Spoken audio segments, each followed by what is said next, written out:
seluruh sahabat-sahabat YouTube, sahabat media, serta para pemirsa dan seluruh para penggemar, para pendengar setia di seluruh tanah air Indonesia, di Jakarta, Jakarta Selatan dan sekitarnya, termasuk sahabat-sahabat negara tetangga kita. Semoga senantiasa kita tetap dalam lindungan Allah Subhanahu wa Ta'ala. Di sini saya Bung Jepri bersama Radio RAS tetap mengudara kembali untuk Anda dalam acara tanya jawab seputar dunia lain untuk Anda.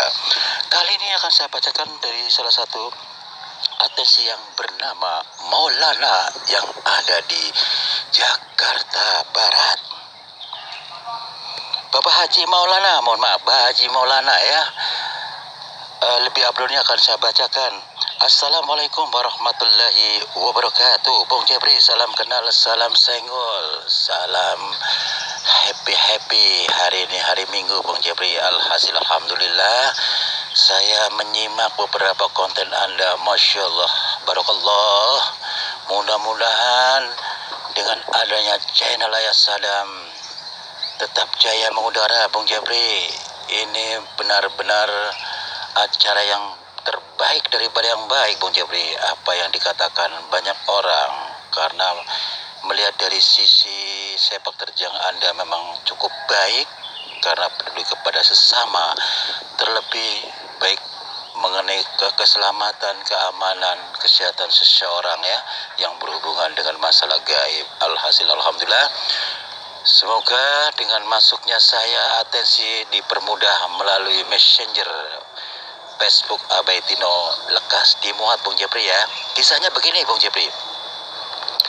Saat itu 3 bulan yang lalu saya hendak soan ke salah satu kawan yang ada di Banten. Saya sendiri kurang paham lingkungan sana Bung Jepri.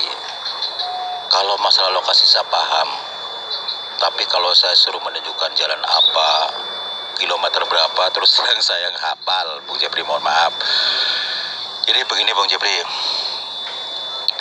ceritanya saya kan kalau ke teman saya harus melalui tanah-tanah kosong. Dibilang kosong gak sih, kayak model kayak masih ditanamin pohon-pohon seperti kayak hutan belantara, tapi bukan hutan sih sebetulnya, tapi cukup luas. Nah saya ceritanya di situ lewat melalui tanah-tanah kosong tersebut.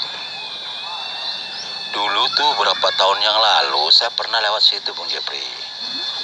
Tiba-tiba di tengah hutan tersebut terdapat danau Bung Jepri. Waduh, gue mau lewat mana ya? Saya udah berapa tahun gak kemari ya. Dalam hati saya mengatakan demikian Bung Jepri. Akhirnya saya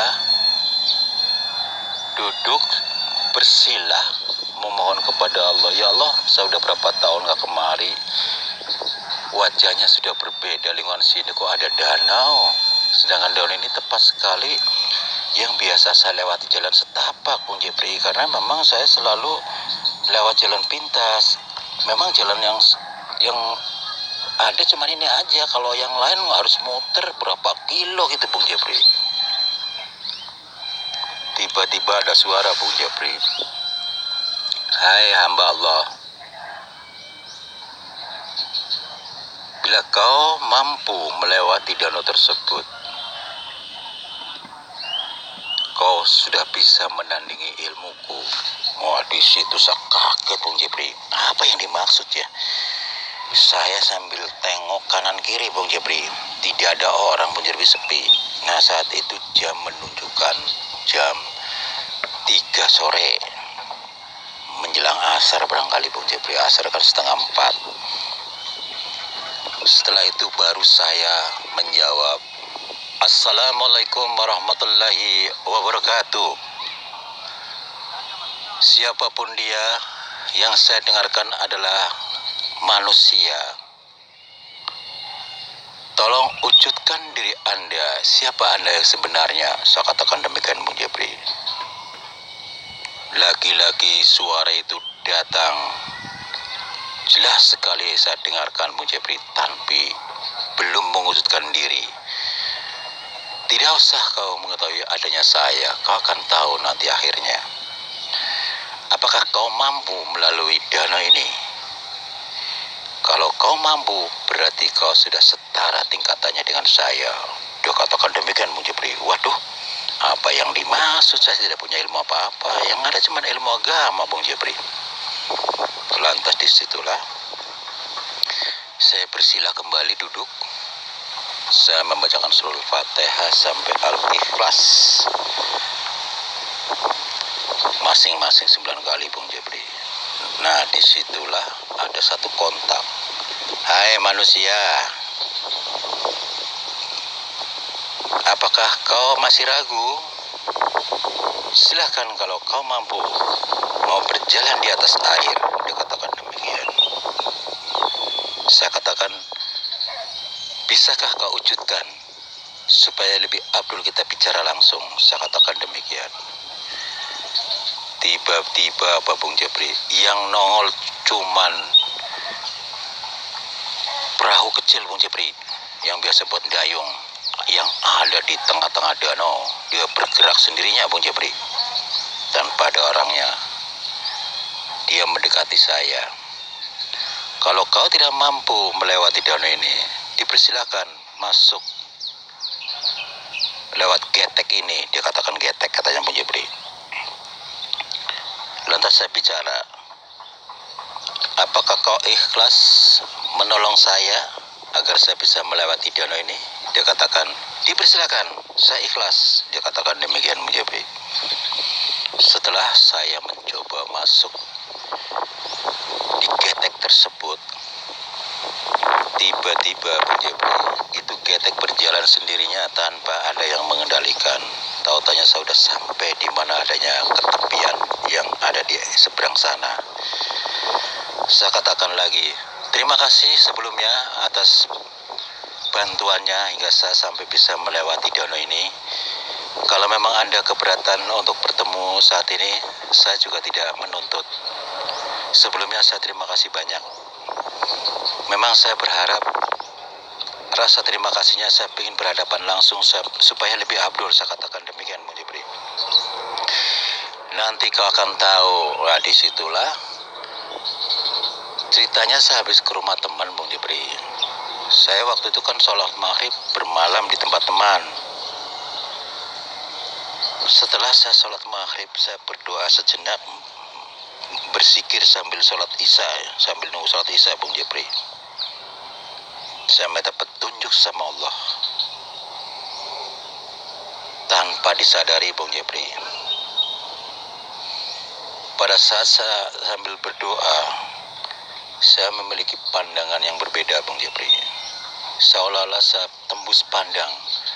Pada saat berdoa, saya melihat pandangan danau tersebut Bung Jepri. Padahal jauh Bung Jepri, saya ada di masjid.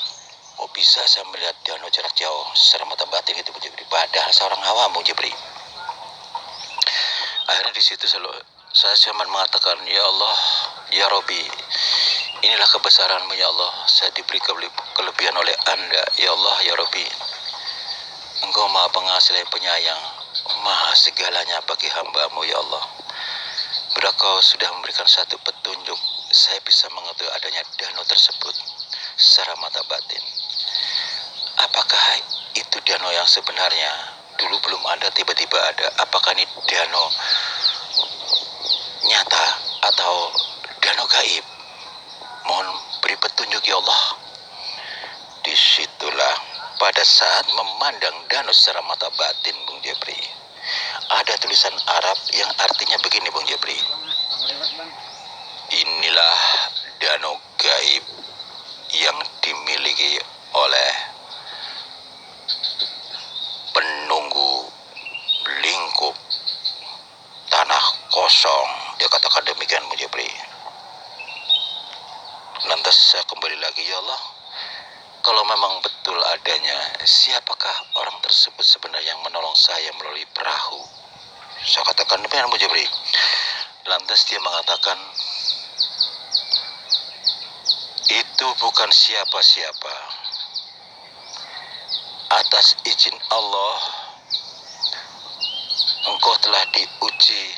Ternyata engkau masih ingat adanya Allah dengan bersila, Anda bersikir, engkau dikabulkan doanya, sehingga tiba-tiba bukanlah suara itu yang muncul wujud manusia, tapi salah satu sebuah getek, katakanlah perahu kecil yang menghampiri tanpa dikendalikan siapapun.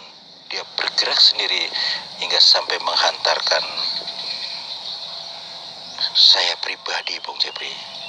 Nah, disitulah, oh jadi ini sesuatu gaib. Mohon pencerahan dan solusinya, Bung Jepri. Pada saat saya pulang dari tempat teman, saya kembali ke situ masih penasaran. Ternyata betul, Bung Jepri, danau gaib itu tidak muncul lagi. Ternyata hanya tanah kosong seperti yang dulu pernah saya datang kemari. Yang membuat saya penasaran, Bung Jepri, mohon pencerahan dan solusinya. Siapakah danau itu?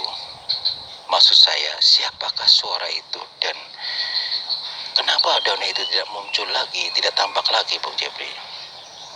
Dan kenapa dia awalnya kesannya menantang, ingin menunjukkan ilmunya, kekuatannya terhadap saya. Saya lagi diuji, tapi tiba-tiba tak lama kemudian malah dia membantu saya, menghantarkan saya di ketepian danau tersebut, hingga sampai saya sampai di rumah teman, Bung Jepri. Hingga sampai saat ini, Bung Jepri, saya tidak dimimpikan apa-apa, Bung Jepri. Nah, disitulah saya terjadi perbedaan-perbedaan yang pernah saya sholat di tempat teman. Saya mendapatkan kelebihan, yaitu panca indera, mata batin, yang memiliki tembus pandang melihat danau itu lewat doa saya. Posisi saya ada di masjid, Bung Jepri, padahal kan jaraknya kurang lebih 700 meter, Bung Jepri. Dan saya kan ada di dalam masjid. Dalam doa saya, aku bisa melihat persis ada danau yang pernah saya lihat itu. Mohon pencerahan, Bung Jepri, ya, dan solusinya. Saya masih penasaran siapakah suara itu dan apa yang sebenarnya terjadi dengan danau itu. Terima kasih, Bung Jepri, atas muatnya atensi saya yang melalui messenger Facebook Abaitino. Wassalam. Waalaikumsalam warahmatullahi wabarakatuh. Untuk Bapak Haji Maulana, ya, yang ada di Jakarta Barat. Terima kasih sebelumnya Anda telah bergabung di mana adanya Radio RS yang ada di channel Sadam. Kembali lagi kepada atensi Pak Haji Maulana yang baru saja saya bacakan. Ini riwayatnya memang hampir sama dengan saya, tapi saya tidak pernah mengutarakan dan tidak pernah mengambil kesempatan untuk membuat konten. Tapi cukup Anda untuk membantu saya, ya.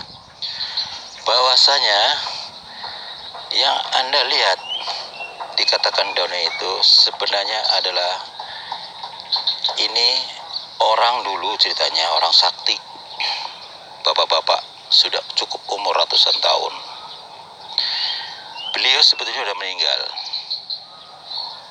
tapi terkadang hanya orang-orang tertentu yang kedapatan melihat sosok beliau, padahal beliau masih sudah meninggal lama, tapi tiba-tiba suka ada yang melihatnya. Nah, disitulah beliau meninggalkan sesuatu, yaitu danau dan perahu gaibnya. Nah, disitulah kebetulan Bapak Haji Maulana yang kedapatan bertemu dengan suara bersamaan dengan danau tersebut dan perahunya, atau getek orang mengatakan demikiannya. Nah, disitulah memang disitu adalah sebuah danau gaib yang dimiliki seorang sesepuh yang dulu dikenal orang yang ilmunya dikjaya. Beliau sudah meninggal. Itulah salah satu peninggalan-peninggalan perahu dan termasuk danau gaib yang ada.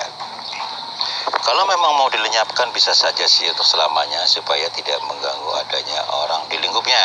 Kebetulan Pak Haji ini, ya, saya percaya dengan Pak Haji, orangnya istiqomah ibadah yang jelas, ya. Makanya pas waktu itu Pak Haji langsung sila dan berdoa, Allah mengijabah. Anda ditolong dengan satu buah wujud ketek, katakanlah perahu kecil ya. Muncullah dia, bukanlah orang yang bicara yang di telinga Anda, tapi perahu tersebut yang muncul menghampiri Anda, menyebut Anda hingga sampai diantar sampai ke tepian tanpa ada yang mengendalikan, dia dengan sendirinya seperti itu ya. Itulah salah satu ketek atau perahu kecil bersama danonya yang namanya danau gaib, yang dilengkapi dengan ketek yang ada. Akan tetapi barangkali kalau ada orang yang hadir di situ memang tujuannya jahat, orangnya kotor, justru dia tidak akan pernah kembali, dia akan tenggelam masuk di dalam dunia lain di danau tersebut adanya.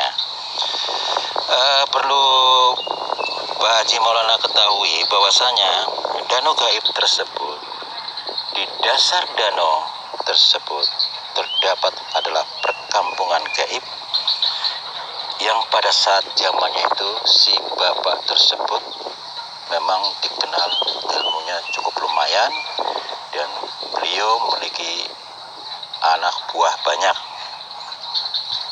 terutama bangsa anak buah gaib, tidak lepas dari bangsa jin adanya. Nah, letaknya di situ. Makanya tadi saya katakan kalau orang yang datang di situ kotor jiwanya, bisa saja dia bisa dimasukkan ke perahu. Setelah di perahu tiba-tiba perahunya menghilang, justru dia akan dihantarkan di dasar danau di mana adanya perkampungan gaib, di dasar danau adanya. Begitulah Bapak Haji Maulana, perbanyak zikir, saya percaya kepada Anda ya, insya Allah tidak akan bertemu lagi kalau memang tidak mau ketemu lagi dengan hal-hal seperti itu yang baru Anda rasakan seumur hidupnya. Kalau bisa, kalau memang banyak waktu, coba ini sharing aja Pak Haji ya, mohon maaf. Amalkan suratul Fatihah sebanyak 41 kali, suratul Yasin sebanyak 21 kali, dijalankan selama dalam 1 hingga sampai 3 hari, sekaligus puasa sunnah, niat karena Allah untuk mempertajam mata batin ya. Dan termasuk surat Al-Kahfi jangan lupa di ayat 107 110 itu sebagai ilmu pamungkas sebetulnya sebanyak 1013, dan termasuk ayat kursi 113. Nanti prakteknya setelah 3 hari, kalau memang sangat dibutuhkan seperti kejadian yang pertama, Anda cukup membaca ayat kursi 1 kali, ayat surat Al-Fatihah 1 kali, dan surat Al-Kahfi di ayat 107 sampai ayat 110 1 kali. Niatnya apa? Terserah Bapak, mau diperlihatkan atau tidak, untuk dilenyapkan dari pandangan hamba, terserah niat Anda seperti itu ya. Ini multiguna Pak. Apabila ada kejahatan-kejahatan yang sifatnya spontanitas, baik yang nyata maupun yang tidak nyata, yang menyangkut masalah keselamatan atau masalah nyawa diri Pak Haji ya, Pak Haji Maulana, Anda cukup membaca surat Al-Kahfi di ayat 107 sampai 110 ya. Niatnya tergantung Anda, itu saja. Jadi bisa buat diri sendiri, buat untuk orang lain juga bisa. Yang penting sudah punya dasar yang tadi saya katakan, amalkan yang 3 hari tadi ya. Demikianlah Pak Haji Maulana yang ada di Jakarta Barat. Mudah-mudahan ada puas atas pencerahan dan solusi dari saya. Semoga bermanfaat, dan inilah saudara pendengar yang berbahagia, semoga cuplikan daripada riwayat Bapak Haji Maulana dapat menjadikan masukan buat kita semua. Kita ambil hikmahnya dan kita ambil pengalaman dari orang-orang yang terdahulu yang telah mengalami hal-hal masalah dunia lain. Apabila Anda jiwanya kotor,